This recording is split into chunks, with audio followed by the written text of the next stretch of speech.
Hi, chicken curry చూద్దాం ఎలా చేయాలో.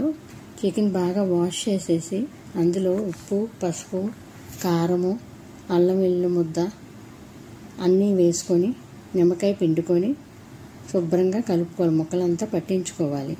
శుభ్రంగా కలుపుకున్న తర్వాత లాస్ట్లో కొంచెం ఆయిల్ పోసి కొంచెమే 1 స్పూన్ ఆర్ 2 స్పూన్స్ వేసుకొని శుభ్రంగా కలిపేసేసి మూత పెట్టుకొని 1 గంట ఉంచాలి.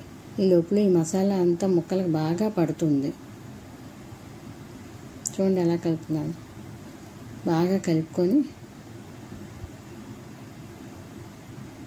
ఆయిల్ వేసుకొని కొంచెం మూత పెట్టుకోవాలి.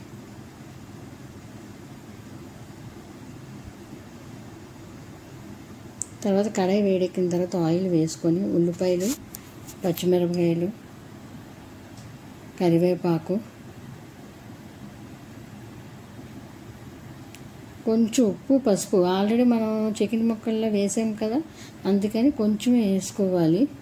ఉప్పు, పసుపుని, అల్లం వెల్లుల్లి పేస్ట్ కూడా కొంచెం వేసుకోవాలి. అందులో ఆల్రెడీ యాడ్ చేసాం కాబట్టి కొంచెం వేసుకోవాలి. ఉల్లిపాయలు మగ్గిన తర్వాత అల్లం వెల్లుల్లి పేస్ట్,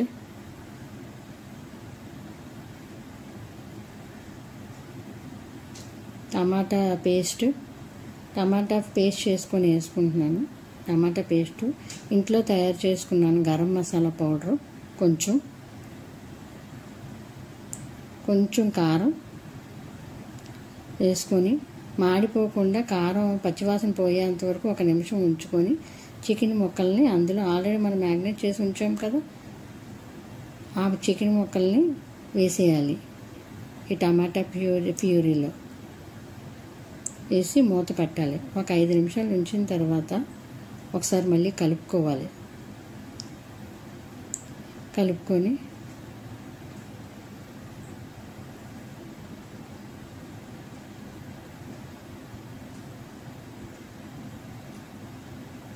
కొంచెం వాటర్ యాడ్ చేసుకోవాలి. మరీ ఎక్కువ అక్కర్లేదు, ఆల్రెడీ మగ్గు ఉన్నది.